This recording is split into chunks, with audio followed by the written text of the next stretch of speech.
Gracias por esperar. Tuve un percance pequeñito y es que la beba se me metió aquí al escritorio. Así que tenía que sacarla, mil disculpas. Vamos a comenzar con la clase de hoy. Se escucha bien, ¿no? Porque es que voy a trabajar con diferentes computadores y el micrófono está en un solo computador. Eh, el tema que quiero darles, o sea, ustedes saben que ahora vamos a empezar ya con todo lo que es los casos de estudio, ¿sí? El tema que quiero darles, que en la clase pasada habíamos hablado de lo que era la minería. Ustedes me están viendo la PPT, ¿cierto? Sí. Bien.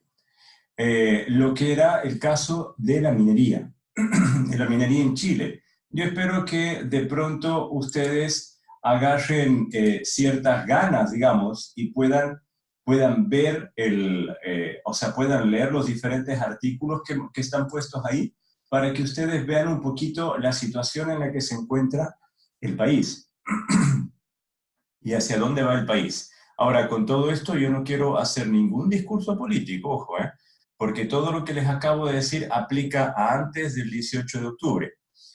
Sin embargo, los desafíos que tiene la minería como industria siguen siendo los mismos. Más allá de la situación del país, la industria tiene esos mismos desafíos hoy en día. Lo que quiero hablar ahora es un tema que les compete mucho a ustedes, porque entiendo que ustedes, al menos la mayoría, son del área de computadores, porque mi ramo no es ofrecido en otras áreas. Si alguien lo toma, lo hará pasar por un ramo libre, pero no es ofrecido en otras áreas. Lo que sucede y mucho es que hoy está muy en boga lo que es la industria inteligente y lo que, más precisamente, lo que son los dispositivos IoT, de Internet de las Cosas. Hay también ramos que tratan sobre esto, pero nosotros nos vamos a ir un poco más a la capa. No vamos a entrar a la capa física, sino que vamos a entrar a la utilidad.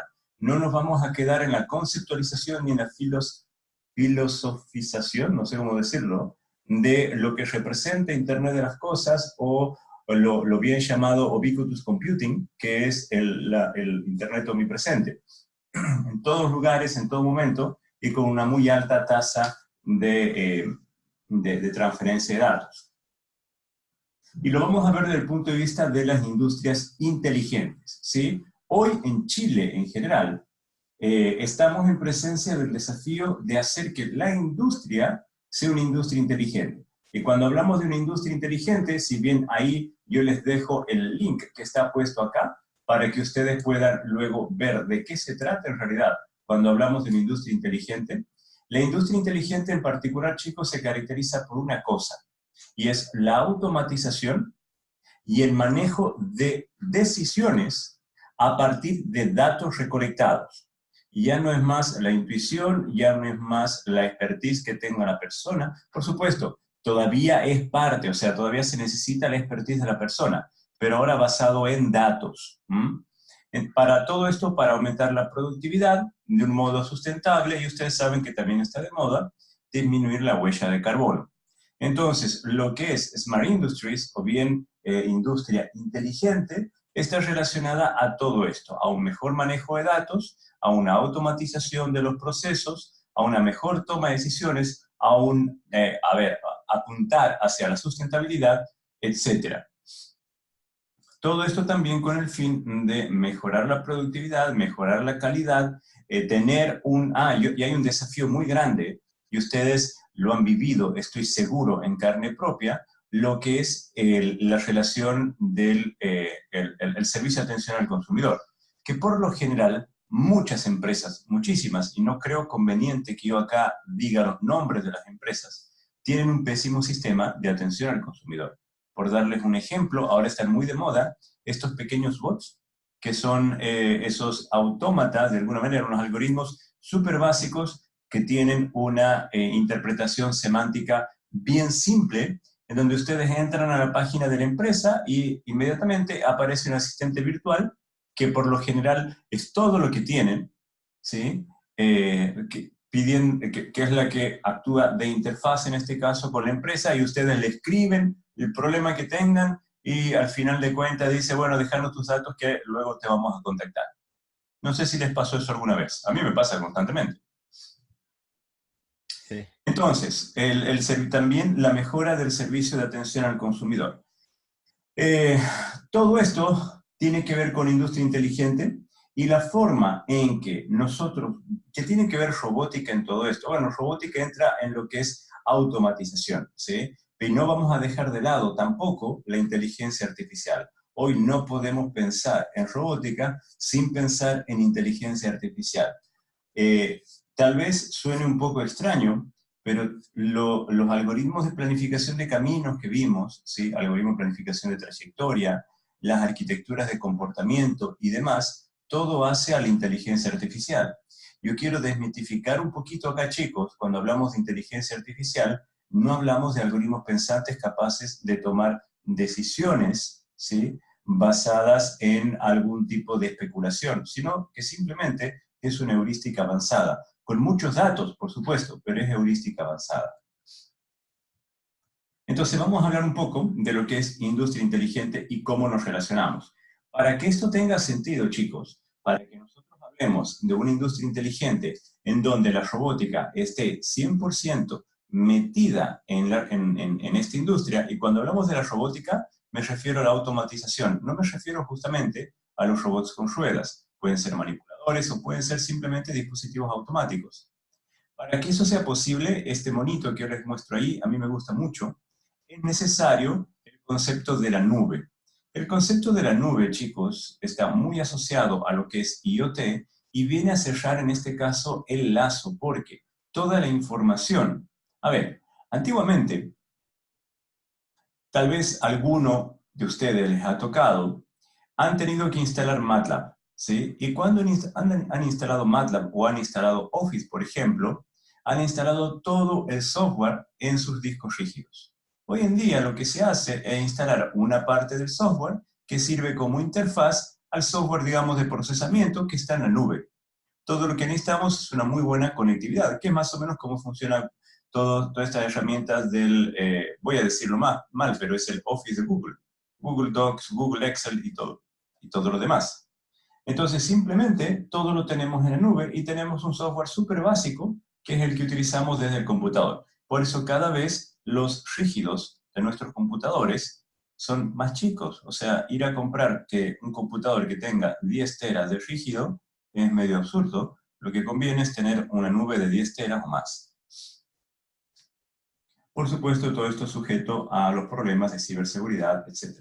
¿Por qué les cuento esto? Porque todos los procesos de automatización que requieren uno o más robots tienen que estar controlados y a su vez tienen que recolectar datos. Esta enorme cantidad de información, chicos, no es una página que llena, no es una plantilla Excel. Estamos hablando de gigas y gigas y gigas de datos que tienen que ser analizados y procesados. Y de ahí la importancia de la nube en todos estos procesos, en donde nosotros podemos dejar alojada toda esta información, de ahí tomarla y en la misma nube procesarla. Esto nos da lugar también a un montón de smart algo. Tenemos las smart cities, ¿sí? Que son, bueno, ustedes saben, las ciudades inteligentes, donde tenemos todo controlado, a ver, toda la información puesta en la nube, dispuesta para su procesamiento y a partir de ella para el monitoreo y o control de lo que suceda en la ciudad. Yo no sé si ustedes saben, pero el primer experimento de ciudad inteligente que ha habido en Chile es Puerto Montt, donde tiene los semáforos y las luces y otras cosas más sensorizadas y también puestas en la nube. Otro ejemplo de ciudad inteligente es la ciudad industrial. De hecho, hace 5 años yo pertenecía al Comité de Infraestructura como consejero, Comité de Infraestructura Nacional. Esto está conformado por los expresidentes del país. Y en ese momento se me ofreció, cuando aún no era la ciudad industrial, para que nosotros como USM la convirtamos en una ciudad inteligente. Bueno, finalmente esto pasó y quedó todo en manos del gobierno, no en manos de nuestras universidades. En fin, bueno, hasta donde yo sé, ojo, no me he metido mucho más en el tema porque la política no es lo mismo. Tenemos también el Smart Health, que ya lo tienen que haber escuchado, que es toda esta historia, chicos, con tener sistemas de salud que están utilizando inteligencia artificial. Es que es un tema bien delicado, porque cuando estamos utilizando inteligencia artificial para los sistemas de salud, es porque estamos haciendo un tracking de cada una de las personas. Y así, por ejemplo, sabiendo qué medicamentos compramos habitualmente, podemos determinar a mediano y largo plazo, con cierta probabilidad, cuáles son las enfermedades o dolencias que sufrimos o que podríamos sufrir. Como así también cuando si hacemos un seguimiento de la historia clínica. Ustedes saben que ya hay algunos hospitales que mantienen una base de datos de sus pacientes / clientes. Y con eso pueden hacer predicción clínica. También tenemos Smart Property, y esto ustedes ya lo saben más, cuando tenemos nuestra casa totalmente domotizada y demás. Ahora, ¿en qué consiste todo esto?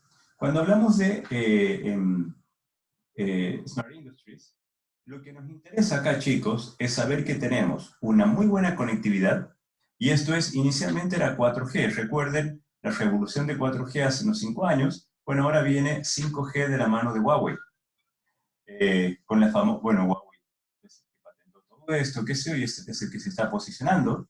En este caso, hasta donde he leído las noticias, por ejemplo, la Unión Europea ya ha aceptado las antenas de 5G de Huawei.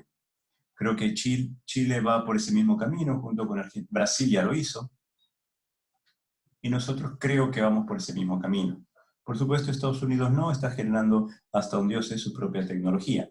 Pero bueno, Huawei ha tomado la delantera en este caso. 5G nos permitiría, chicos, finalmente llegar a lo que se busca, que es el ubiquitous computing. La Internet omnipresente. Tenemos que tener una tecnología inteligente. Esto es una tecnología capaz de la toma de decisiones, una tecnología capaz de conectarse y, por supuesto, una tecnología que sea versátil y adaptable. Tenemos que tener autonomía cuando hablamos de industria inteligente. Y autonomía significa, ojo con esto, evitar la presencia excesiva de mano de obra. Y aquí yo quiero hacer una salvedad con mi comentario. Usualmente, en mi grupo, nosotros recibimos empresas que vienen siempre a preguntarnos cómo podemos diseñar un robot que reemplace a tal persona que hace tal trabajo. Como desafío tecnológico es muy bueno, pero como desafío de alguna manera de la conciencia realmente es malo, no sé cómo explicarlo, porque lo que nos piden es por lo general máquinas que reemplacen la labor de las personas. Ahora, ese es todo un tema, yo no pretendo filosofar, pero construir aparatos que reemplacen mano de obra también atenta contra la dignidad del ser humano. La idea, chicos, y esto es lo que me gustaría que les quede presente, es que si nosotros hacemos tecnología, que la tecnología que hagamos sea para el bien de las personas, ¿sí? También para el bien de la industria, por ejemplo, por supuesto, pero para el bien de las personas. De nada sirve hacer tecnología que nos haga mal. ¿Para quién va a estar en este mundo sufriendo? Pero bueno, autonomía y, por supuesto, que sea manejada por mano de obra especializada. Y este es un caso que sí está sucediendo, que lo vamos a estudiar ahora. Y todo esto, chicos, para la toma de decisiones. Ahora, ¿en dónde interviene inteligencia artificial? En este caso, la robótica en todo esto. Para eso, nosotros tenemos que pensar que estamos recolectando información. Toda esa información está puesta en la nube. Y esa información tiene que ser procesada. Las áreas de impacto que hoy tenemos en lo que hace, insisto, la nube, más inteligencia artificial, más Internet de las cosas, por ejemplo, el área de la salud. Con el área de la salud, lo que les acabo de decir es toda esta base de datos clínica que tienen algunos hospitales, y ojo, hay un proyecto para que todos los hospitales compartan la misma base de datos, y eso es bien crítico. Significa que donde sea que ustedes vayan, médico con el que se atiendan, van a tener van a tener toda la historia clínica de ustedes. Eso no está malo, por supuesto, va a permitir también un diagnóstico más asertivo, pero también vamos a estar sujetos a diferentes, digamos, situaciones, como por ejemplo, que tienen que ver con confidencialidad o inclusive con la intimidad propia de la persona. Pero bueno, ya tenemos el ejemplo de esto de Smart Industry, de IoT en el área de la salud. Y como ejemplo también yo les podría dar lo que nosotros hacemos en nuestro grupo, que trabajamos con el Hospital Clínico de la Universidad de Chile. donde estamos haciendo, basado en inteligencia artificial, en nuestros propios algoritmos, aclaro, el diagnóstico automatizado en el área de la otorrinolaringología. Y esto es, nosotros directamente diseñamos el aparato para que inspeccione a la persona y haga el diagnóstico. Nosotros no hacemos un seguimiento de datos, sino simplemente lo que hacemos es tomar las muestras, procesarlas y generar un diagnóstico. Esa es la gran diferencia que tenemos con el resto de los proyectos del área de salud. Para el que quiera saber más, se puede acercar al laboratorio. Otra de las áreas de impacto es la manufactura, y esta es la bien conocida porque es la primera. La manufactura, chicos, y sobre todo lo que es las líneas de ensamblaje, han sido altamente reemplazadas por lo que son los manipuladores robóticos, que de hecho de ahí surgieron. Ustedes saben que los manipuladores robóticos han sido inspirados en la mano, por supuesto, de la persona y en las líneas de ensamblaje. Todo esto viene con la revolución de hace más de 120 años, poco más, de Ford, en la línea de ensamblaje de sus automóviles. Y bueno, hoy estamos a este nivel de robotización, donde ya no hay prácticamente presencia humana. De hecho, uno de los requisitos de los ambientes de manufactura robotizada, que es medio redundante la expresión, ¿no?, es que son rígidos. Ambientes rígidos es los que no permiten la presencia de seres humanos. Ahora, no tenemos solamente las líneas de ensamblaje. Yo os doy acá el ejemplo de lo que son los warehouse, los almacenes de Amazon, en donde tenemos acá los robotitos que ven acá. Todos estos son robotitos, ¿sí? Todos estos robotitos son omnidireccionales y lo que tienen es un sistema de cámaras arriba que monitorean por dónde andan los robotitos. Ahora, estos robotitos tienen diferentes estantes y tienen todo el almacén o todo el depósito catalogado. Como ejemplo, yo les puedo decir que a nosotros, de acá de la zona de Quintero, hubo una empresa bien grande que nos buscó para hacer algo similar. Cuando nosotros le dijimos cuál era la propuesta, lamentablemente el proyecto cayó, porque lo que nos pedían era lo que ellos ya tenían, pero sin tener que cambiar la infraestructura, y eso es imposible. Nuestra propuesta también iba por la instalación de cámaras, y ellos no querían. Entonces la pregunta que le hicimos es si cómo quieren que nosotros sepamos por dónde andan las máquinas, a menos que haya una persona. Y la respuesta fue bien graciosa de la empresa, dijo, no, no queremos personas. Y bueno, eso. Tampoco podían ser antenas, porque todo el galpón era una jaula de Faraday. La otra, transporte, que estos son los que ustedes más conocen, lo que más se ha puesto en boga, y lo que más nos afecta a nosotros, que es el transporte automatizado. En este caso, chicos, la inteligencia artificial e IoT y también industria inteligente están metiéndose mucho en lo que es sistema de transporte inteligente. Tenemos ahora, los vehículos, ustedes saben que tienen 5 niveles de robotización. Luego de eso, nosotros, de hecho, podríamos tener una clase entera sobre lo que es la robotización de vehículos. Y la idea siempre, miren, yo voy a hacer un poco el raconto histórico. Cuando recién surgió el vehículo, el automóvil, tenía el problema de que se volcaba, entre otros problemas, ¿sí? Entonces se generó el diferencial. El diferencial es ese video que yo siempre les muestro para aquellos que han cursado estructura de computadores conmigo o sistemas digitales. Es lo que permite que la rueda izquierda y la rueda derecha giren a diferentes velocidades. Eso evitó que el vehículo volcara, en principio. Luego, la dirección seguía siendo mecánica. Luego vino la dirección hidráulica, la dirección asistida. Y eso hacía que el movimiento del volante, cuando la dirección era mecánica, la persona en sus brazos sentía la misma fuerza de fricción que sentían las ruedas. Con la dirección asistida, la fuerza que nosotros ejercemos, o el torque que ejercemos en el volante, es muchísimo menor al roce que siente la rueda contra el terreno. Ahora saben que está la dirección electrónica. Ahora ya no sentimos prácticamente ningún tipo de fuerza. Sí la seguimos sintiendo simplemente por un asunto de interfaz hombre-máquina, porque eso nos permite a nosotros tener cierta inercia sobre el volante. Si no la tuviéramos, entonces podría ser un movimiento demasiado inestable. Entonces tiene que tener cierta inercia. Bien. Aparte, se le fueron agregando diferentes... A ver, el automóvil per se es algo mecánico o electromecánico. ¿Dónde surge la robotización? Cuando se meten los electrónicos y luego cuando se meten los informáticos y los de la ciencia de la computación. No es que ha mejorado, por supuesto, sí ha mejorado la parte electromecánica, ¿sí? Pero también ha mejorado, y mucho, lo que es la parte electrónica y de comunicaciones. Por cuanto hoy podemos ponerle un navegador, podemos ponerle, de hecho, navegador al vehículo, podemos ponerle sistemas de alerta, podemos ponerle los sonares que tiene para el estacionamiento, podemos ponerle un LiDAR abajo, que es similar, muy similar a lo que hace el Tesla, pero sin LiDARs.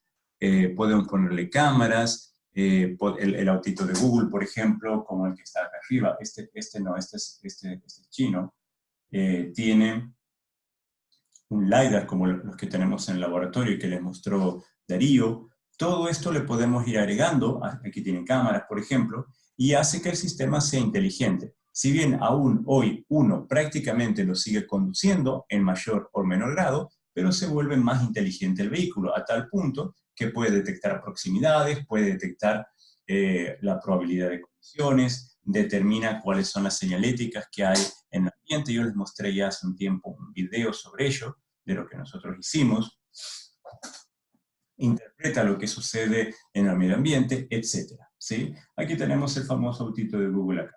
Por cierto, entre todos los autos autónomos, es tal vez Tesla el que más mercado está teniendo. Porque Tesla, en vez de largar de el auto eléctrico totalmente automatizado, fue largándolo secuencialmente. Y esto es, chicos, yo encuentro eso una estrategia muy inteligente. Hay un estudio que dice que personas, y creo que les comenté, de mi generación, por ejemplo, no van a manejar autos autónomos. Bueno, o sea, no manejaríamos, pero no vamos a subirnos a autos autónomos. Yo tuve la oportunidad, de hecho, del auto que robotizamos en Brasil, e inclusive el auto que nosotros robotizamos en la USM, que me hubiera gustado mostrarles, que por supuesto está todavía ahí y estoy esperando memoristas que quieran seguir trabajando. Tenemos el auto robotizado a ver, lo que pasa es que generaciones como la mía o superiores lo van a encontrar como algo gracioso, nada más, pero no lo vamos a utilizar. Sin embargo, generaciones como la de ustedes, en donde este tipo de tecnología ya la tienen más asimilada, va a tener mercado. Entonces, lo que hizo Tesla es ir poniendo, ya lo tenía automatizado desde hace tiempo, pero lo que hacía es ir poniendo en el mercado los vehículos con diferentes niveles de automatización. Hasta hoy que ya Tesla ha alargado el vehículo totalmente autónomo. Y estamos hablando de casi 10 años de que el Tesla está en el mercado, ¿sí? Entonces he hecho una jugada generacional bien interesante. Aquí un poco de que yo creo que es interesante que ustedes lean, porque Chile está avanzando hacia la electromovilidad, ¿sí? Y esto es vehículos totalmente eléctricos. Ahora, por ahora tenemos los híbridos, ya han llegado los híbridos, pero están también llegando los vehículos que son totalmente eléctricos. En la C3G, por ejemplo, el auto que nosotros robotizamos es eléctrico. Así que yo les recomiendo, chicos, que si tienen la oportunidad, por ejemplo, tomen algún cursito sobre sistemas electromecánicos o alguno de los cursos que se dictan en el área de potencias que tienen que ver con esta temática, porque Chile y el resto de los países de Sudamérica están apostando fuerte. Es solamente algunas noticias ahí que le mando. En particular, esta última, las dos últimas, fíjense, aquí está el logotipo de lo que es CONICIT, o lo que, no, perdón, CONICIT no, el gobierno de Chile. Significa que hay una política a nivel gobierno de disminuir la huella de carbono en todo lo que es el sistema de transporte. Y saben también que el sistema de transporte de Santiago, Transantiago, está pensado para que sea eléctrico. Entonces es interesante ver cómo son las estaciones de carga, cuánto es la autonomía que van a tener, etc. Bien, el otro tema que tiene que ver también con inteligencia artificial es la atención al consumidor, que ya les dije que cada vez más se están utilizando los diferentes portales, algunos bots ahí, para podernos comunicar con las empresas. ¿Y esto qué significa, chicos? Que cada vez hay menos contacto con una persona atrás de la oficina, digamos, haciendo de interfaz con nosotros. El problema de esto es que acarrea también un desgaste por parte del consumidor y que hace que migre entre diferentes empresas. Bien. Y el último tema que hace inteligencia artificial son las finanzas. Y es el tema que no vamos a tocar. Hace poquito, uno de mis colegas, yo le invité a dar una charla de cómo aplicar inteligencia artificial para la predicción de lo que son las acciones. Lo hicieron con un registro de 10 años de acciones y le surgió una predicción de, que tenía como el 90% de confianza. Entonces estamos hablando de que ya se podría predecir el comportamiento de los mercados. Lamentablemente los mercados son algo súper volátiles. El problema que tenemos es que no hay suficientes datos. 10 años de datos no es mucho, porque si ustedes piensan, por ejemplo, Chile elige presidente cada 4 años. Entonces el tiempo de sampling político es 2 veces cada 8 años. Datos de 10 años, yo sé, es un mercado, es más volátil, qué sé yo, pero tiene mucho que ver con las políticas de un país, con las políticas del mercado. Entonces el tiempo de sampling es bajo. Se necesitan más datos. Bien, pero ahí se utiliza lo que se conoce como Big Data, que no es el tema que nosotros vamos a estudiar acá. Entonces, ¿qué es lo que tiene que ver ahora la robótica versus la inteligencia artificial? ¿De qué nos sirve haber hablado un poquito de dónde estamos metiendo inteligencia artificial y qué tiene que ver la robótica? Chicos, hoy no podemos pensar en robótica sin pensar en inteligencia artificial, ¿sí? Porque hoy se están utilizando, y mucho, a ver, antiguamente, y digo antiguamente hace 4 o 5 años, esa es la antigüedad. Todas las técnicas de procesamiento, por ejemplo, si nosotros queríamos detectar frutas en cámaras, con las cámaras, diseñábamos el algoritmo basado en filtros, y esto estoy diciendo cuestiones determinísticas que tenían matemática, convoluciones, etcétera, para determinar cuál es la fruta en la imagen. O bien, si nosotros queríamos determinar rostros, sacábamos parámetros, la distancia entre los ojos, de la nariz, el tamaño de la boca, el tamaño de la frente, qué sé yo, para determinar rostros o para identificar rostros. Existían ya las redes neuronales, pero las redes neuronales de poquísimas neuronas porque había incapacidad, y esa es la palabra, de cómputo. Pero hoy en día no podemos hablar de incapacidad de cómputo por cuanto tenemos, por ejemplo, la Jetson Nano, donde tenemos como, ¿cuánto? 10.000 cores, es una cuestión súper chiquitita. Entonces tenemos una capacidad de cómputo que no teníamos hace 5 años. Y eso ha dado lugar, chicos, a que a partir del 2014 es cuando se desprende esto, que son las redes neuronales convolucionales. No es la panacea, aclaro. No es la solución a todos, a todas las cosas, pero es una buena aproximación a todos los problemas. Tiene sus pros y sus contras, yo no voy a entrar en detalle acá, pero para eso, de hecho, pueden tomar el curso de posgrado que doy. Entonces, ¿de dónde surge la inteligencia artificial? La robótica, chicos, ustedes saben que ya tiene cabida en lo que es las líneas de ensamblaje, manufactura, en este caso vamos a llamarle manufactura aditiva, también la tenemos en procesos biomédicos, tenemos manipuladores hoy como Da Vinci que hacen cirugía, y por supuesto tenemos las robots que son dedicados al ejército. Ahora, lo que quiero mencionar acá, chicos, y sin ánimo de generar conflicto, es que lamentablemente la industria bélica es la que mueve el desarrollo tecnológico. Y tenemos hoy en día también robots dedicados a la construcción. El problema de todo esto, para que quede súper claro, es costos, ¿sí? No es fácil, y vuelvo al tema de cuando una empresa nos pide reemplazar a una persona por un robot. Un robot, chicos, sale, a ver, entre que lo diseñamos, lo construimos, lo probamos, etcétera, ahí tenemos a lo menos 1 año y medio. En costos, estamos hablando de 200 millones de pesos chilenos o más, solamente en mano de obra y en la parte, no en mano de obra, básicamente, y construcción. Pero en lo que cuesta, si le sumamos también los materiales, podríamos estar alrededor de los 300 millones de pesos. Ahora, ¿cuántos años van a pasar para que ese solo robot amortice, digamos, el hecho de no usar 1 o 2 personas para hacer una determinada tarea? es algo que tenemos que tener bien presentes también. Por ejemplo, nosotros estudiamos y mucho hoy lo que es robótica en construcción.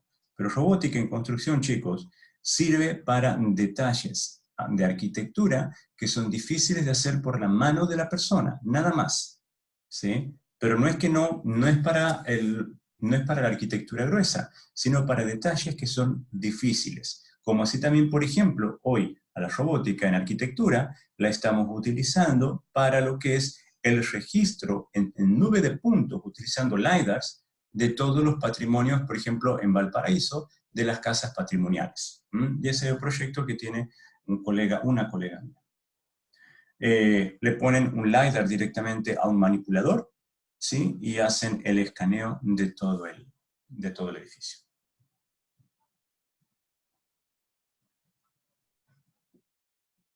Entonces, ¿cómo va a impactar la robótica con inteligencia artificial en los trabajos? Bueno, hay diferentes tipos de noticias que van a encontrar ustedes en la mayoría de los medios de divulgación. Por favor, chicos, cuando ustedes tengan dudas, vayan a los medios de divulgación serios, ¿sí? Por ejemplo, esta, prefiero no decir de dónde viene, dice que van a ser 6 los trabajos eliminados, ¿sí? Este otro dice que el 38% de los trabajos se van a perder en 15 años. Todo por robótica. Ahora, el tema, chicos, y que no hay que perder de vista, es que si se pierde un trabajo por mano de un robot, que eso ha sucedido siempre, desde la línea de ensamblaje que les acabo de mostrar. De antes lo hacían las personas. Ahora se necesitan robots porque lo van a hacer más rápido, lo van a hacer más eficiente y se va a poder abarcar un mayor mercado. Pero así también generan otros puestos de trabajo que requieren mayor especialización. Y esto es mayor formación por parte del trabajador. No es que nos quedamos sin trabajo, fíjense en lo siguiente. Cuando a mí me toca dar esta charla, que le he dado muchas veces, tengo que decirlo, siempre les hago este comentario a la audiencia, que les voy a hacer a ustedes. Si ustedes tienen a ver, si todas las empresas, todas, hoy quieren reemplazar a la mano de obra por tecnología o por robots, ¿sí?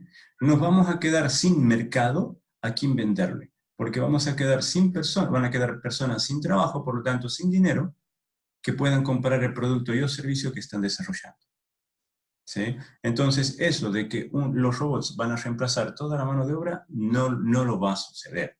Lo que sí va a pasar es que hay mano de obra que sí va a ser reemplazada, pero que se van a crear nuevas oportunidades de trabajo para manos de obra más especializada.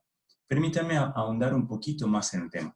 Por ejemplo, esto salió en Forbes. Yo os recomiendo que lo lean al artículo. Es bien interesante lo que dice este caballero Adam Ozimek sobre lo que va a pasar con los robots, que también aterriza un poco más el tema. Pero sí dice, por ejemplo, de los 12 trabajos que pueden ser absorbidos, digamos, por los robots. Y aquí hay algunas cuestiones que a mí me gusta resaltar. Vamos a ver. Dice, los trabajos que van a ser, que los robots los van a reemplazar a las personas. Ahora, miren lo que dice acá. Un ingeniero en robótica. Entonces, un robot va a reemplazar al ingeniero en robótica.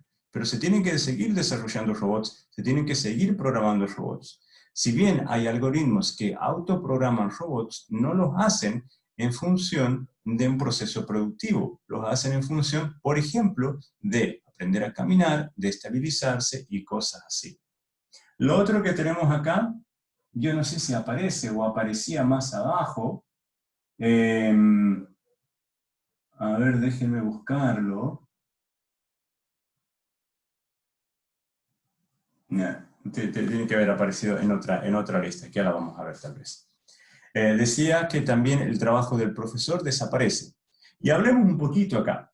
Si en vez de que yo estuviera acá hablando, ustedes estuvieran viendo este video, un video mío, entonces tal vez sería cierto que el trabajo del profesor es innecesario, porque simplemente ven los tutoriales que hay en YouTube y aprenden. Y aún más, en vez de que sea una persona, que sea algún tipo de avatar o lo que fuera, algún monito, dándoles la clase, y que sea un monito que tenga una voz y una imagen que empatice más con el proceso cognitivo de ustedes. Imagínense eso.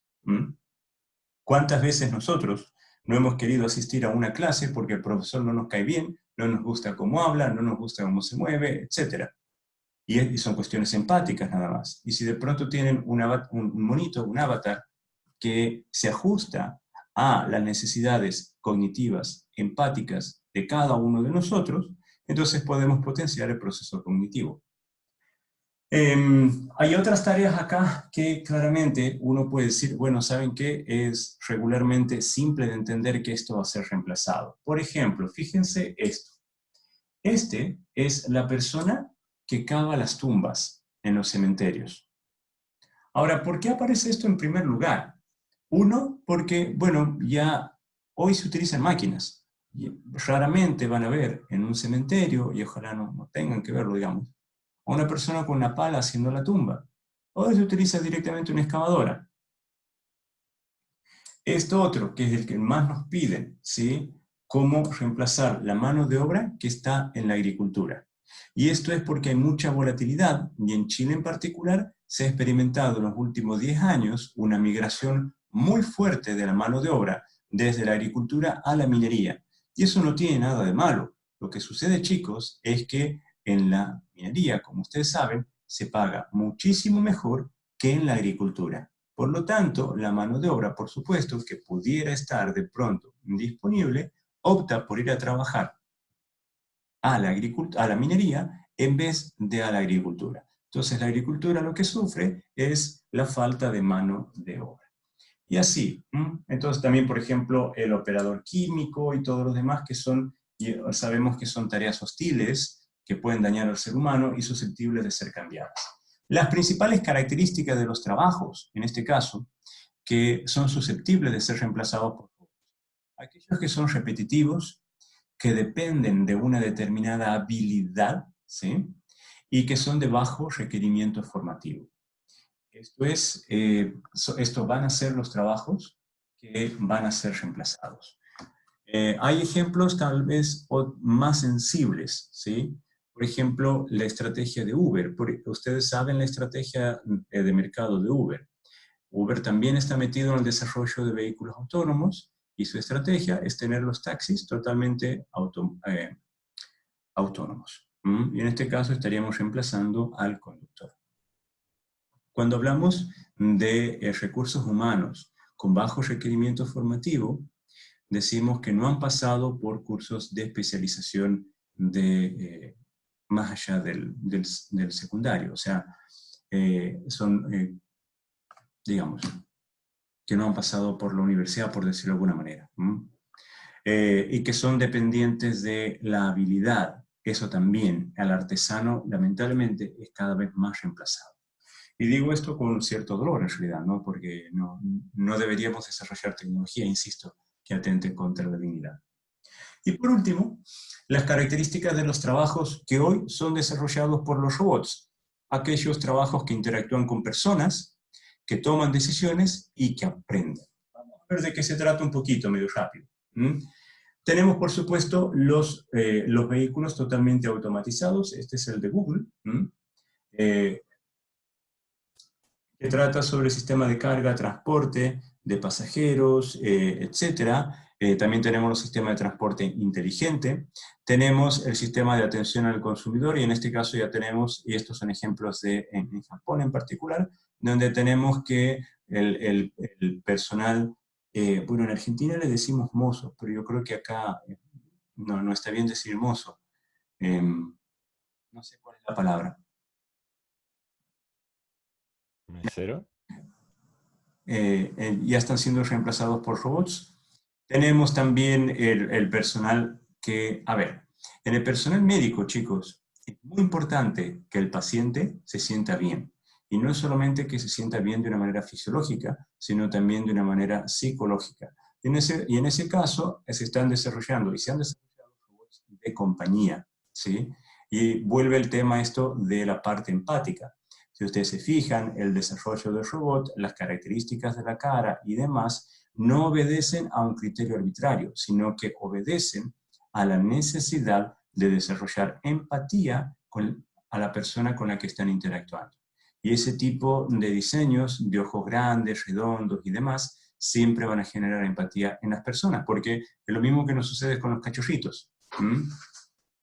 Cuando tienen esos ojitos grandes y tal, generan en nosotros esa empatía. ¿Y qué pasa en Chile? ¿Dónde tenemos las principales necesidades? En la industria pesquera, esa es la primera. Un ejemplo clásico es esta empresa del sur, una salmonera, que vino con un problema, y es que a todos sus trabajadores, por ejemplo, les estaba dando estas tendinitis en las muñecas. Era por estar haciendo el fileteado, digamos, de los salmones. Y resultó ser que la solución, y nos pedían una máquina, y resultó ser que la solución era mucho más simple. En vez de agarrarlo al salmón de manera horizontal, como lo estaban haciendo, lo tenían que agarrar de manera vertical. Y de esa manera se solucionaba el problema de la tendinitis. Y por supuesto no le cobramos absolutamente nada a la salmonera. Tenemos la necesidad de la minería, y esto es algo que tenemos que prestar atención, chicos. Nuestro país, Chile, su PIB se basa profundamente en la minería, en segundo lugar en la pesca, en tercer lugar en la agricultura. ¿Sí? Así que por favor prestemos atención a esas tres grandes áreas del mercado. Y por qué no, ahora mismo, también meternos en la construcción. Lo que quiero decirles, chicos, es que aparte de estas 3 o 4 áreas industriales, también tenemos otras donde nosotros podemos meter mucha de nuestra tecnología. Por ejemplo, en los puertos, ¿sí? Monitoreo de personas, monitoreo de los containers, ¿sí? Monitoreo operativo, ver qué pasa, qué se mueve, llevar un tracking de todo, colocar toda esa información a la nube, nubelizar, digamos, de alguna manera, llevar todo a la nube. Colocar sensores, etc. Entonces tenemos muchas oportunidades. Y nos queda pendiente, ya para la próxima clase, hablar de lo que es la agricultura en Chile. Ahí sí nos vamos a detener un poco más, porque les voy a mostrar algunos videos y desarrollos que nosotros hemos hecho para la agricultura chilena, y que hoy por hoy, por ejemplo, con mucho orgullo tengo que decir que desde Perú y de España nos están llamando para nosotros exportar de alguna manera ese desarrollo que estamos haciendo. Consultas. Profe, que no es una consulta de la clase ahora, sino de respecto de la tarea que en la última semana lo único que pude lograr es hacer funcionar el mapa y obtenerlo. No sé cómo están los demás respecto a la tarea. Yo creo que está volviendo más difícil de lo que pensaba. Espérame un ratito. Pero chicos, ¿dudas sobre la presentación de hoy? Antes de pasar a responderle a José. No por ahora. Ya. José, entonces, ¿cuál sería la duda, que no puedes hacer funcionar el mapa? No, es que en primera instancia logré obtener un mapa, pero dicho mapa tiene muchos puntos para que trabaje el algoritmo, y también he tenido problemas para que para que el pioner me siga el camino. Entonces, Ya. esos son puntos importantes para poder hacer esa y la otra. Sí, yo voy ahora por partes. El mapa no es necesario que lo obtengas perfecto. Sí, tienes que obtener un mapa, definitivamente. Lo segundo es que si el robotito te lo sigue medio mal, no importa, porque yo no te enseñé sistemas de control, yo te di una estrategia de control. Para que te lo siga mejor, vos tienes muchas opciones ahí. Una es disminuir la distancia entre dos puntos cualesquiera consecutivos, y la otra es tunear mejor algunos parámetros. Si quieres, puedes pasar por mi oficina en algún momento y te enseño cómo se hace eso. Pero es simplemente multiplicar las acciones de control por escalares que son mayores a 0 y menores a 1. ¿Ya? Y con eso vas a obtener un movimiento más suave. Lo otro es que el mapa, si lo construyes mal, digamos, mientras logres construir un mapa y luego permite la navegación, la guía está completa. No sé si me explico. Sí, se explica. Yo no me voy a... Claro, lo que pasa es que no me puedo poner yo tan exquisito o tan exigente porque estamos haciendo todo a distancia. Entonces lo que logren conseguir, ¿sí? De pronto, si ustedes quieren algo más conciso, me generan un PDF, por ejemplo, mostrándome los casos, ¿sí? O me comparten la pantalla y vemos qué les da. Y según eso voy respondiendo las consultas. Ideal también si de pronto pudiera estar Darío. Ahora, si les complica tanto, la guía 2 y la guía 3, yo personalmente no tengo absolutamente ningún problema en que me entreguen las dos guías juntas.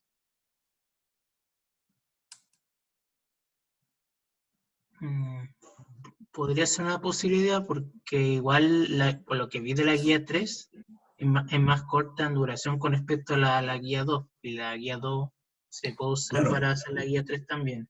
Es que claro, la guía 3 está pensada como una correlación de la guía 2. Yo no tengo ningún problema, chicos, en que me las entreguen juntas. Pero si me las entregan juntas, me las tienen que entregar completitas. Ya no es medio mapa.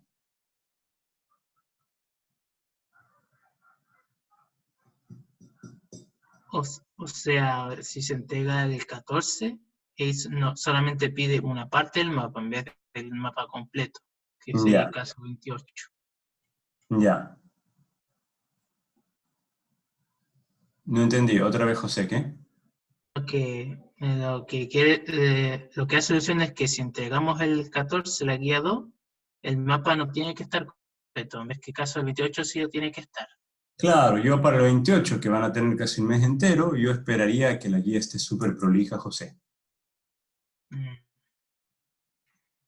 No tengo problemas, en realidad. ya. Pero igual si se quiere sacar todo el mapa, porque tengo un mapa más o menos completo, además que está un poco errado en los obstáculos, pero al menos un mapa. El mapa que tengo tiene 2 millones, más de 2 millones de puntos. Entonces No, tengo que pero, no, pero filtralo, José. No es necesario que tengas 2 millones de puntos. Eso he estado intentando. Hasta ahora logré reducirlo a como el 70%, pero aún sigue siendo mucho. A ver, al mapa lo estás construyendo con el LiDAR, ¿no? Sí, con el LiDAR. Mira, la forma de quitar datos del LiDAR es no tomar todos los scans. ¿Cuántos scans por segundo está sintonizado vos? ¿Cuántos segundos? No sabría decirle la cantidad, porque igual la Mira, simulación me corre en distintos FPS, no es fijo. ya, mira, supongamos, tú estás trabajando a una velocidad de avance del robot de 10 centímetros por segundo. ¿Sí? Ujú. En 10 centímetros por segundo, vos puedes haber sintonizado tu LiDAR a 10 scans por segundo. Lo que significa, a grandes rasgos, un scan por centímetro. Pero el movimiento del robot de 10 centímetros por segundo es casi la quinta parte de lo que es el tamaño del robot, que son unos 50 centímetros. Por lo tanto, vos vas a tener en el tamaño del robot 50 scans. Eso es excesivo. Yo lo que haría es quedarme, por ejemplo, con un scan por segundo. Y de esa manera voy a liberar el 90% de datos que no estoy utilizando. Y en ese caso, cuando está leyendo el mapa, ¿Sí? ¿dónde se ve o sea, le hago como una pausa a la lectura? No, no. Tienes la opción de sintonizar cuántos scans por segundo puedes adquirir con el LiDAR. Ya. No Y tengo el eso. BitRep acá instalado en mi computador, perdona, pero Ah, es en su script mismo, ¿no? claro. Sí. Ya. Y de esa manera vos bajarías, digamos, la cantidad de información que vas a manejar. Ya. Ahí después le doy una checada. Igual ando trabajando en el controlador. ¿Perdona? Y aún ando trabajando en el controlador a ver cómo lo hago. Pero el controlador es súper simple. Es lo que les mostré en clase. Sí, es que tengo la matriz, pero nomás no es como no me sigue el camino que yo busco que siga. Ah, ya. Ando viendo si un parámetro, ando poniendo los comandos mal. Igual ando hablando con Darío respecto a eso. Ya, mira, hay un paper que yo te invitaría a leer en el Journal of Field Robotics. Déjame que lo busque y te lo digo inmediatamente. El paper es mío, por eso te digo.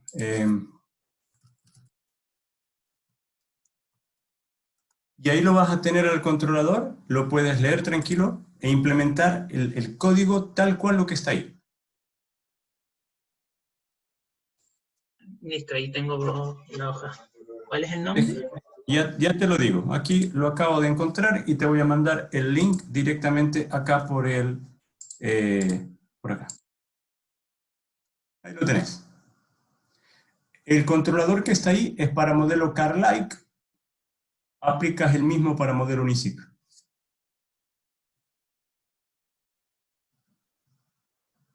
Lo mandé por el chat. Ahora, solo para quedar claros, Matías Márquez, Matías Jauregui, Loreto, ¿estarían de acuerdo en darme las 2 guías el 28?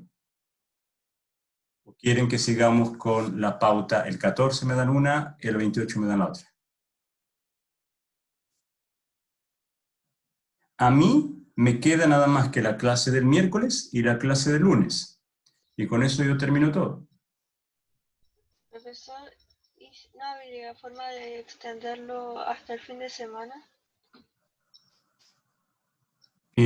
Vos dices 28, ¿qué sería? 29. No, la guía 2 este fin de semana. Ah, por eso es que les digo, ¿quieren que mantengamos la agenda original o me quieren entregar las 2 guías el 29, el 28?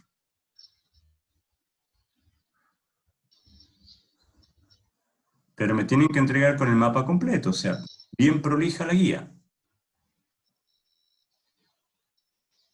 Bueno, igual estoy a favor de extenderlo. Matías Márquez, Jauregui, Sí, no hay problema. ¿sí? Sí, supongo. Bueno, o sea, yo no tengo absolutamente ningún problema. Los espero entonces el 28 con ambas guías. Profesor, Sí. ¿y cuándo vuelve Darío de vacaciones? Darío vuelve ya te digo, salió hace poquito, pero igual me pueden buscar a mí, ¿eh? Darío va a estar acá el 24. Ya, gracias. Igual le pueden escribir a Darío, y estoy yo que soy el productor de la cátedra, así que me pueden buscar a mí también, chicos.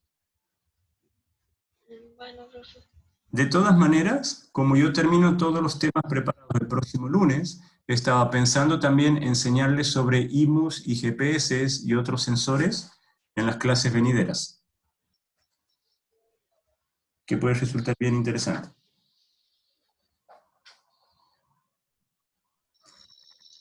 Eso. No sé si hay dudas, chicos. Profe, Diga. mi problema para la guía es conocer el mapa porque tengo los puntos escaneados y en 2 arreglos y no sé cómo hacer el mapa que me ayude a detectar los obstáculos porque actualmente como tengo solo puntos, ¿cómo el robot va a detectar que hay un obstáculo si hay solo puntos? Bien, ¿qué te parece a vos, Loreto? Imagínate que vos sos el robot, ¿sí? Sí. Y detectas puntos. ¿Cómo sabes vos cuál es un obstáculo? Para saber cuál es un obstáculo, primero el punto que hayas leído tiene que haber impactado contra algo del ambiente.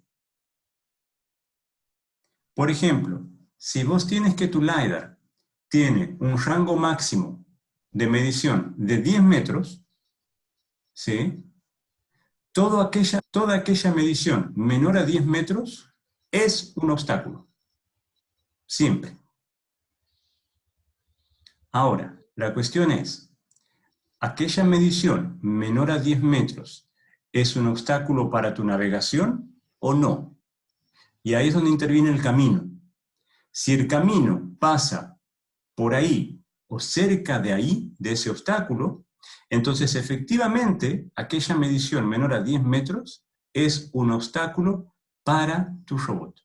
Caso contrario, es solamente un obstáculo del ambiente. Pero es que yo tengo varios puntos y es necesario como solidificar los obstáculos para que el robot los esquive, o puedo hacer un algoritmo a mano que simplemente al acercarse a un punto tenga que esquivarlo. No entendí bien lo de solidificar, pero te O sea, por ejemplo, si tienes unos cuantos puntos que caen en una pared, construir una línea. A eso te refieres, ¿no? claro, como interpolar o unir los puntos. Sí. ¿Sería necesario hacer eso para que Yo quede un implementé, mapa? claro, yo implementé dos soluciones, pero ya hace mucho en realidad. La primera es, justamente te voy a tomar la palabra solidificar, que en realidad es asociar a primitivas geométricas, y construí el mapa basado en esas primitivas geométricas. Lo que también implementé fue asociado a clústeres, a clúster de puntos. Y en este caso es bien parecido a lo que vos dices. Si te vas acercando a esas zonas, no es necesario construir el objeto per se, sino directamente que ese clúster de puntos te represente el objeto. Pero tienes que determinar dónde empieza y dónde termina. Claro. ¿A qué se refiere con clúster? Grupo de puntos. A ver, vamos a ver si yo puedo. Yo voy a compartir aquí pantalla.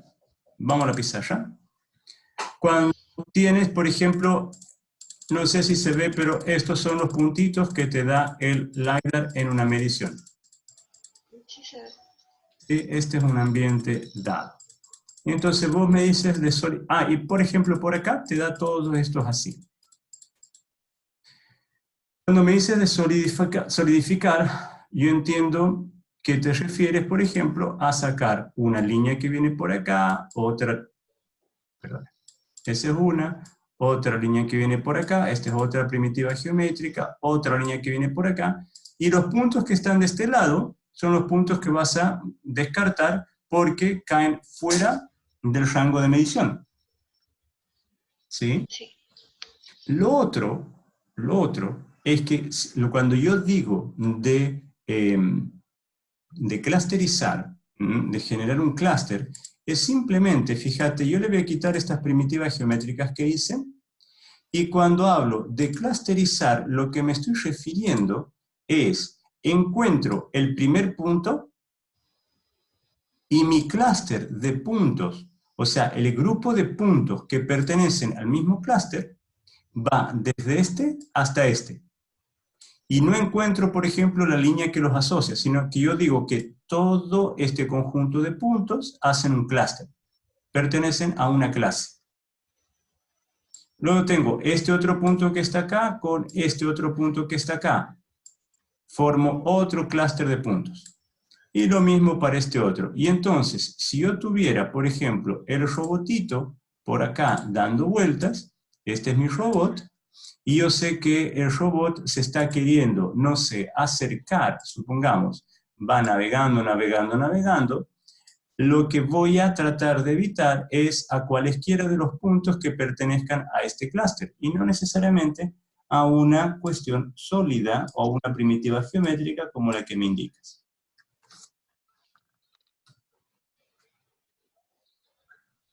Pero entonces sería un clúster que represente a cada objeto.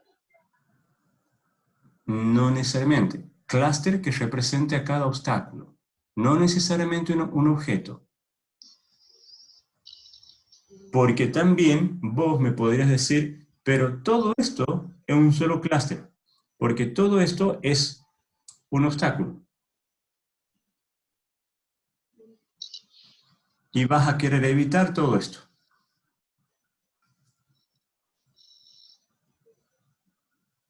Por eso era también la importancia de ver lo que eran los mapas de las celdas de ocupación. Y en las celdas de ocupación nosotros decíamos lo que estaba ocupado y lo que no. ¿Se acuerdan que lo dividíamos en cuadraditos? Y según sea si estaba ocupado o no, es que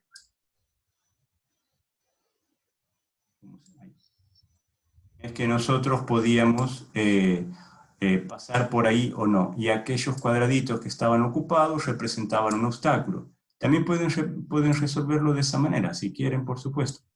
Es más complejo, eso sí. No sé si te acuerdas de eso, Loreto. Ustedes Sí. tienen acá las celdas de ocupación, y donde sea que ustedes hayan leído con el LiDAR, por ejemplo, perdonen el dibujo tan feo, donde hayan leído con el LiDAR, esta es una celda libre, esta es otra celda libre, esta es otra celda libre, y pueden andar por ese lado, mientras que, por ejemplo, esta celda de acá es una celda ocupada, por lo tanto representa un obstáculo.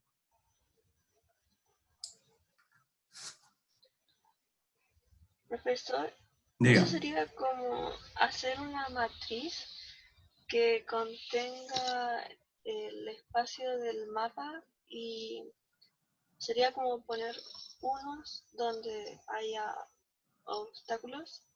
Exacto, y 0 donde esté libre. Y te mueves por los ceros nada más.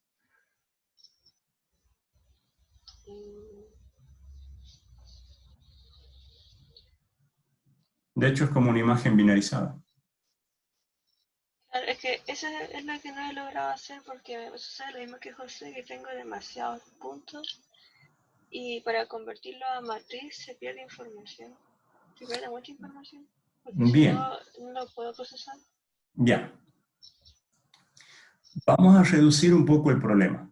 ¿Los puntos que ustedes tienen son 2D o 3D? 2D. 2D. ¿Sí? Ahora, la cantidad de la cantidad de scans que tienen por segundo es alrededor de 10. Ahí ustedes pueden reducir que en vez de que sean 10 por segundo, a 1 por segundo. Ahí ya tienen ustedes una forma de reducir puntos. La otra es que cuántos bins caen en un scan.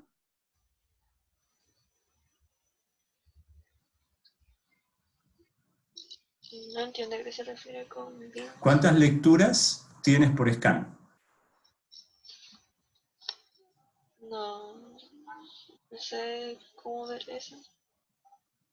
Bueno, en un scan te tienen que entregar toda la trama de lecturas de datos. ¿Qué LiDAR estás utilizando? Fast o Cuyo. Ya, ese tiene alrededor de 270 por 3 o 240 por 3 o 240 por 2, dependiendo cómo lo hayas seteado. Supongamos que tienes las por 2, que te van a dar unas 540. Si en vez de utilizar, y esta es otra técnica, significa que vas en 240 grados, de medio en medio grado, perdón, 480. Si tienes en 240 grados lectura de medio en medio grado, directamente lo seteas a que tengas una lectura de 1 en 1 grado. Y así fíjate vos que vas a pasar de 10 scans por segundo a 1 scan por segundo, y vas a pasar de 480 lecturas por segundo, perdón, lecturas por scan, a 240 lecturas por scan. Y de esa manera vas a disminuir la cantidad de datos en, a ver, el 90% y de ahí a la mitad, perdón, al 10%, al 5%. Entonces, si hoy estás manejando 1000 datos, te vas a quedar nada más que con 50.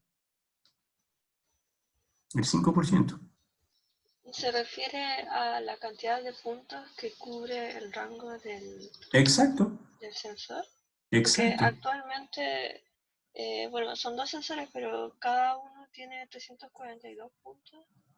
Y en el rango total de 240 grados está en 680 puntos. Entonces, ¿eso dice usted disminuirlo? Exacto. A ver, porque no necesitas tomar todo el scan entero. Y ahí es donde entra, por eso es que los ejercicios son dados así, para que ustedes tomen también decisiones a la hora de procesar. Tienes redundancia de información. Y efectivamente, la información que hoy te está siendo redundante, te está resultando difícil de computar. Entonces, lo que yo te estoy diciendo es que a partir de toda la información que tienes, descartes aquella que puedas descartar y te quedes con lo que sea esencial para cumplir con el requisito del ejercicio.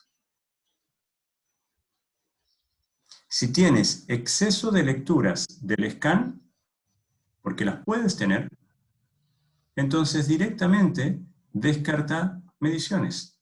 10 scans por segundo a una velocidad de 10 centímetros por segundo es excesivo. Significa que tienes un scan por cada centímetro que te mueves.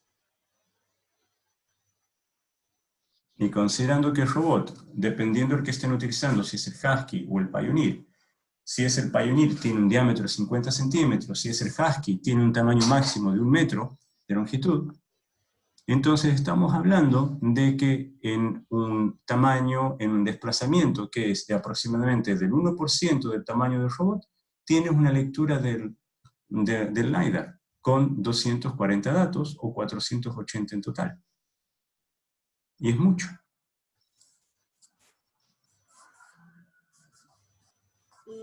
Ya, Tienes que comenzar a descartar datos. Entonces puedo reducir la cantidad de puntos que mide el sensor por segundo y a la vez aumentar el espacio cada cuánto toma las muestras. Sí, el ángulo, sí. Puedes hacer.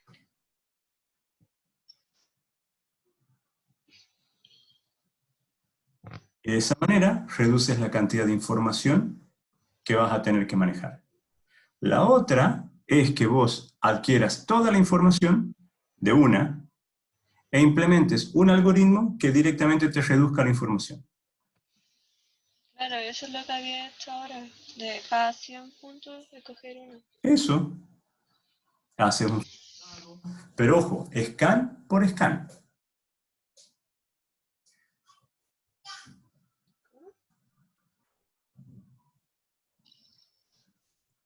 ¿Se entendió, Loreto? ¿Cómo scan por scan? Es que no puedes descartar datos por descartar nada más.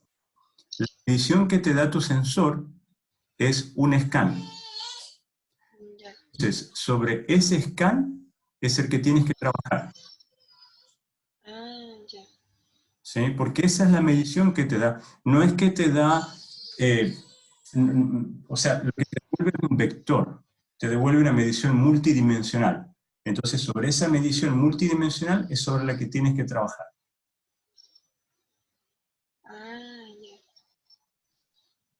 Por eso te decía, reduces la cantidad de scans por segundo, es decir, le reduces el FPS del dispositivo. Y lo segundo es que disminuyes la cantidad de lecturas que vas a tener por scan. Caso contrario, tienes que empezar a aplicar filtros. Y los filtros que se aplican, que yo no sé si ustedes tienen una asignatura en la carrera, tienen que ver con filtros multidimensionales. Y en este caso es filtros de vectores y filtros de elementos bidimensionales y elementos tridimensionales. Y no estoy hablando de imágenes, ojo. Estoy hablando de filtros aplicados a matrices, productos de Kronecker y demás. pero eso no se dicta en el pregrado.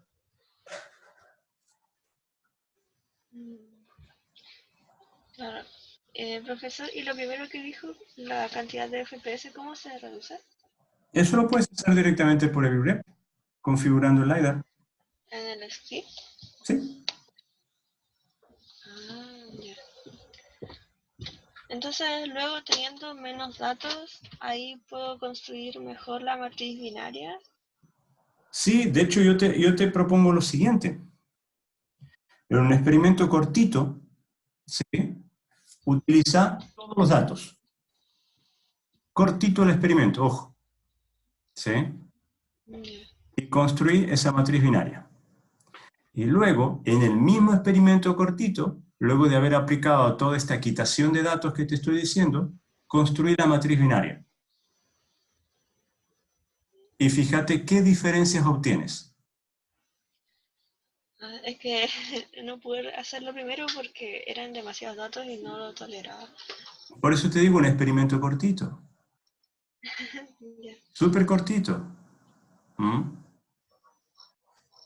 1 segundo o 2 segundos de mediciones. Full y el otro, 1 segundo o 2 segundos, pero quitándole esas mediciones. Quitándole el 90% de las mediciones. Y construí esa matriz binaria. Y fíjate qué te da.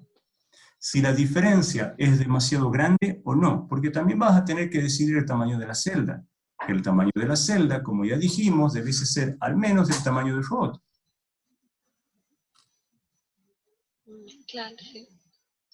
Entonces fíjate si vale la pena. Lo que va a pasar, Loreto, es que por una celda con full mediciones vas a tener como, no sé, 1000 puntos que caen dentro de la misma celda.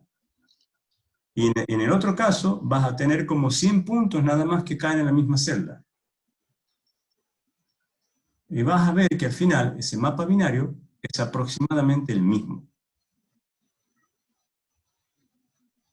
Ya voy a hacer eso.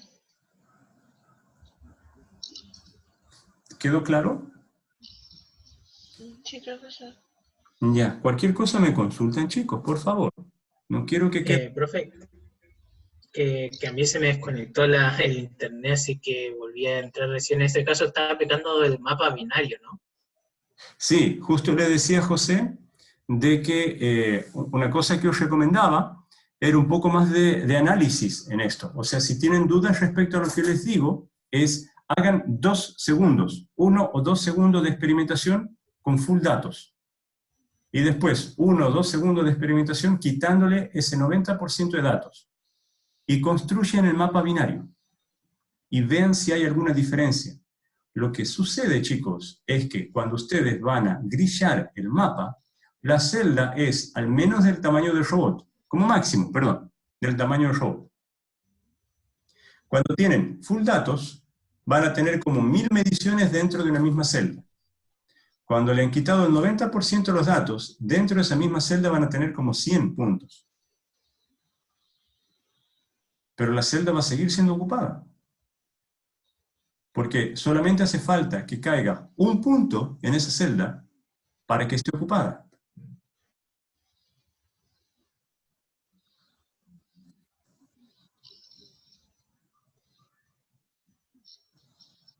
Hacen el análisis y concluyen, de pronto, bueno, en vez de quitar el 90% de los datos, ¿sabe qué? Me conviene quitar el 99%, total voy a tener la misma métrica o el mismo rendimiento. Pero háganlo al análisis, puede ser interesante. Bueno, profe.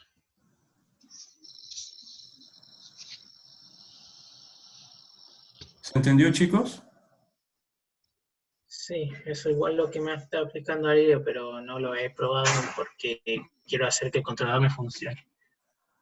Mira, ahí el link que te mandé está el controlador y vas a ver que es súper simple. Y aún más, te doy varios controladores.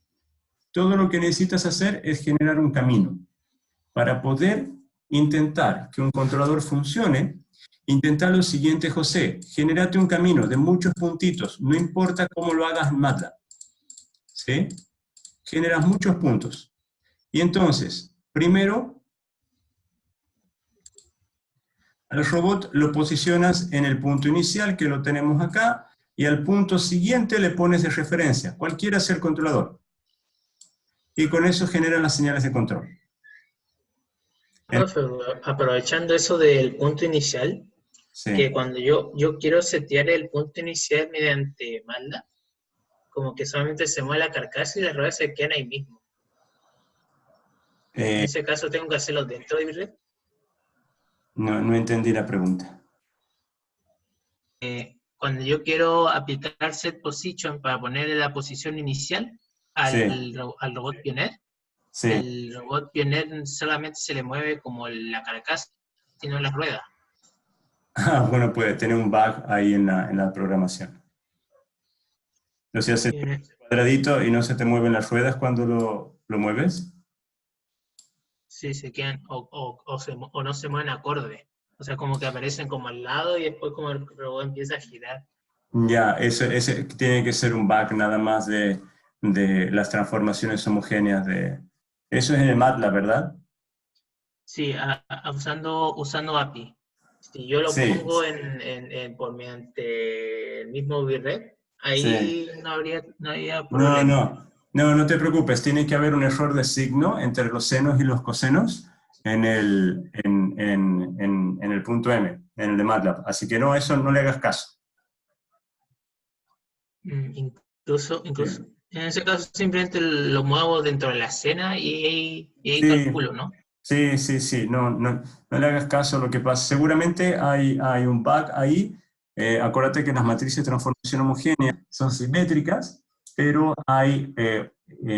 el coseno va positivo y el seno va negativo. Y entonces seguramente en alguna parte nos olvidamos, ¿sí?, de poner el signo y no lo chequeamos cuando hicimos las pruebas.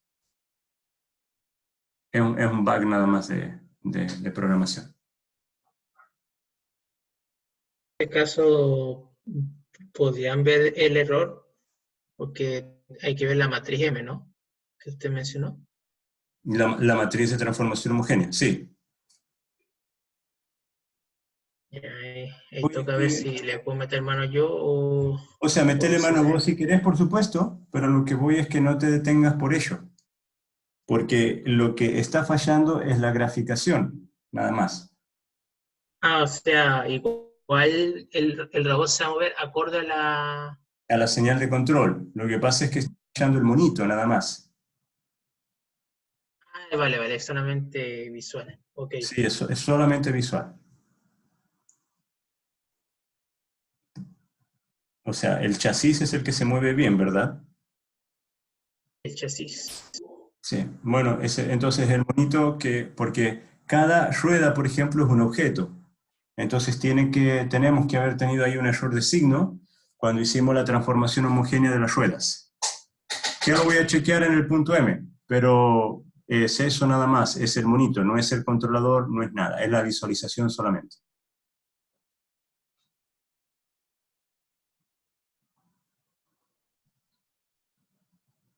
¿Dudas, chicos? Pues al menos eso sería por ahora, porque igual después el resto es más o menos igual. Solamente queda obtener el mapa de tal manera de que no se tarde en determinar el algoritmo. No entendí, José, que se superpusieron dos voces. Que tengo gente hablando al lado. Ah, ya. Pero simplemente buscar la manera de que el algoritmo me ejecute en poco tiempo. Porque en Ah, el otro ya. caso Mirá, tardaba media pero, hora. claro, pero José, esto va para todo en general. Yo no voy a evaluar tiempo real, porque de última lo pueden dejar procesando y ver qué les da al final. Entiendo, es una lata, ¿sí? Pero no evalúo tiempo real.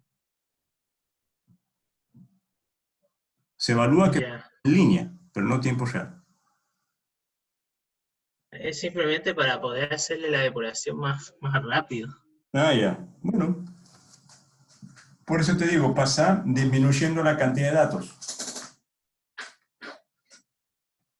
Nosotros, por ejemplo, todo este procesamiento lo hacemos en C.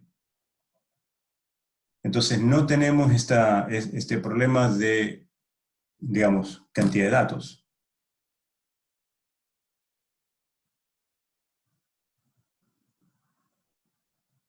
MATLAB sí lo va a tener, pero bueno. Profesor, Bájenle la cantidad de puntos, sin perder la calidad. Por eso les digo, menos scans y menos puntos por scan. Pero no les estoy diciendo que eviten scans. No les estoy diciendo ahora sí, ahora no, ahora sí, ahora no. No, sino que lo dejemos secuencial y lo dejemos sincronizado. profesor, Scans por segundo, 1, 2 scans por segundo. En vez de 480 puntos, 240 puntos. Por supuesto, vamos a perder información, pero por eso les pido que hagan una comparación y vean si realmente es relevante la cantidad de información que perdemos.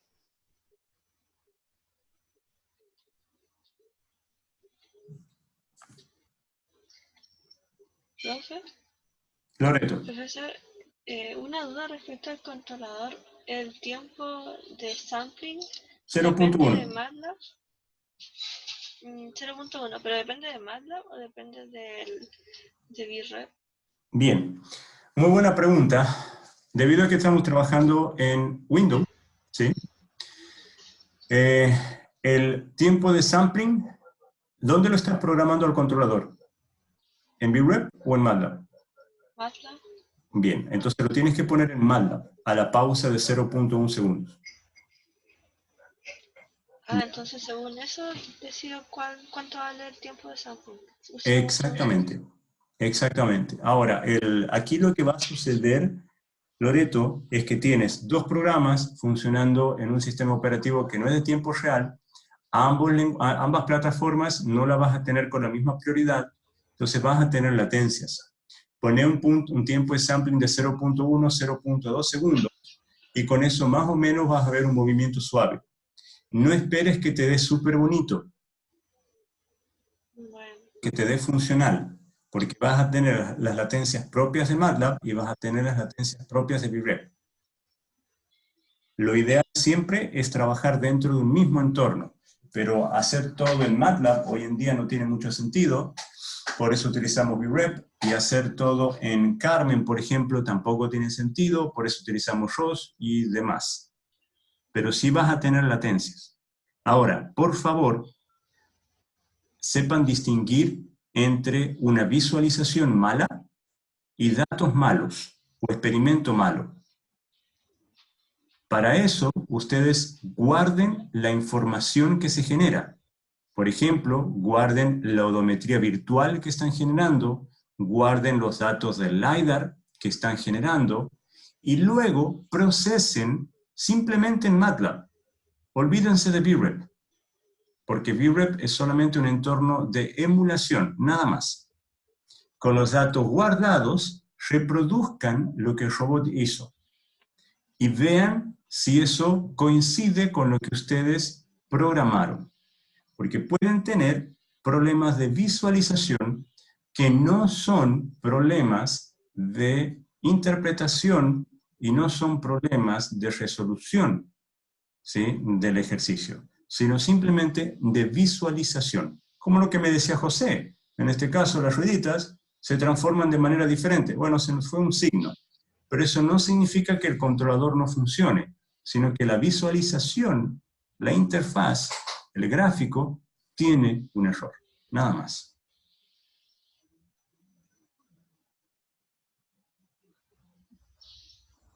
bueno, profe, gracias. Cualquier cosa, chicos, me buscan, por favor. Nos vamos a ver el miércoles, el lunes, y de ahí lo que necesiten. El profe, que estaba Sí, leyendo el paper que me pasó sí, y lo que veo es de un Carlec, pero en el así caso es. del Unicycle, en este caso yo voy a controlar la velocidad lineal y la velocidad angular de la rueda, del par de Así es, ruedas. así es. Mira, ¿puedes compartir la pantalla? A ver. Compartirme la pantalla con el paper. Dame un minuto. Sí. Y te muestro cuál es la ecuación.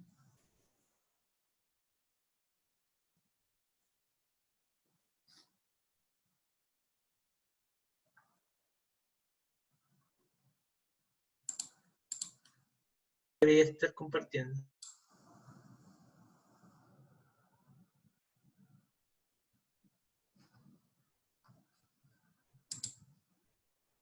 Ya. Fíjate ahí, la ecuación 7. Ve la 7. ¿Sí?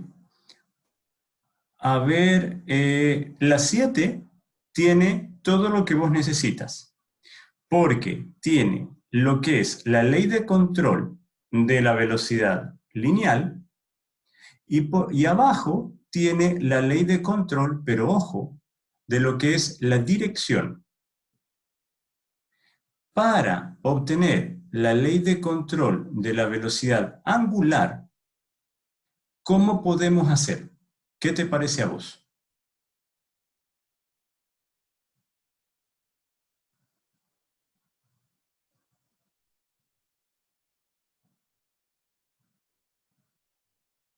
¿José?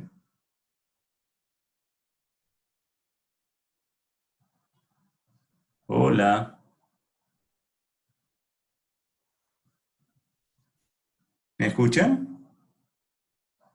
Sí. José. Ahí sí, ahí sí. Perdón que se me pegado. Déjenme Ya. poner la pantalla bien.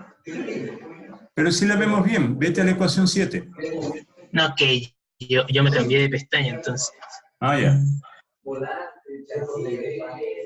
Este está por aquí arriba. Arriba. Ya. Ahí está. Esa es la ley de control que yo te digo. La primera parte de la ecuación Ya. 7 es solamente la velocidad lineal. La segunda parte de la ecuación 7 es la orientación de la rueda, la dirección. Pero eso a vos no te sirve. ¿Mm? Entonces, ¿cómo podemos generar, en este caso, la velocidad angular? ¿Qué te parece a vos? Supongo que podría usar la ecuación de la rueda, la del omega R. Fíjate, este término de abajo ya lo conoces, porque lo acabo de calcular acá arriba. Entonces, multiplicas por B de K y divides entre L. Y ese es mi W, ¿no? Claro, y obtienes W. Y te queda que W es tita de K más 1 menos K sub tita por tita de K sub Z menos tita de K, todo eso menos tita de K. Ahí lo tienes que leer un poquito más al artículo. Pero mi controlador, por ejemplo, el que yo les di en clase, evita el término que está en el medio. El K sub tita. Aunque en ese caso utiliza el cálculo de las matrices y con eso obtiene el que sigue, ¿no? Exacto, con eso obtienes la velocidad lineal y la velocidad angular. Ya. Hablando de eso del controlador, ¿Sí? en ese caso el camino está determinado por el X, por el Y y también por la orientación Sí, señor. Sí, señor. Siempre que estés en presencia de un robot tipo uniciclo o car-like que tenga un grado de maniobra, un grado de movilidad y un grado de orientabilidad, ¿sí? Vas a necesitar que el camino tenga X, Y y tita. Ya, y Vas en a ese estar en caso, presencia ¿cómo me genero de... el teta? Y bueno, entre dos puntos consecutivos sacas el ángulo. No, pero me refiero para ponerlo en los datos. Por eso, entre dos puntos consecutivos, primero generas un camino que tiene puras coordenadas X y Y. ¿Ya? Y bueno, para encontrar el tita que debiese tener, entre dos puntos consecutivos sacas el ángulo. Y ese ángulo es el tita. Ah, ¿verdad? Ya. Eso me va a servir. Ya. Ya. Sacas el ángulo nada más, la tangente que hay. Sí, en coordenada absoluta. En coordenadas globales. Absolutas son las... Es que la absoluta no es la global, ¿no? No O sea, necesariamente. Las coordenadas absolutas son coordenadas que no se mueven. Las coordenadas globales son coordenadas fijas, que vos las puedes cambiar cuando te mueves de ambiente. Y las coordenadas relativas son las que están en el robot. ya. Bien, chicos, ¿dudas? Creo que me toca asimilar todo esto y ver cómo Sí. va. Pensarlo un poquito más, José, ¿eh? Mirá que la solución es bastante simple en realidad. Pero pensalo con tranquilidad, me preguntas cualquier cosa, me mandas un correo, lo que necesites. Lo mismo ustedes, Matías Jauregui, Matías Márquez, Loreto, lo que necesiten, por favor. Me están buscando. Eso. Gracias, profe. Ya, chicos, nos vemos entonces el miércoles. Cuídense mucho. Chao, profe. Chaucito. Chau, Chao. Chao. chau, chau.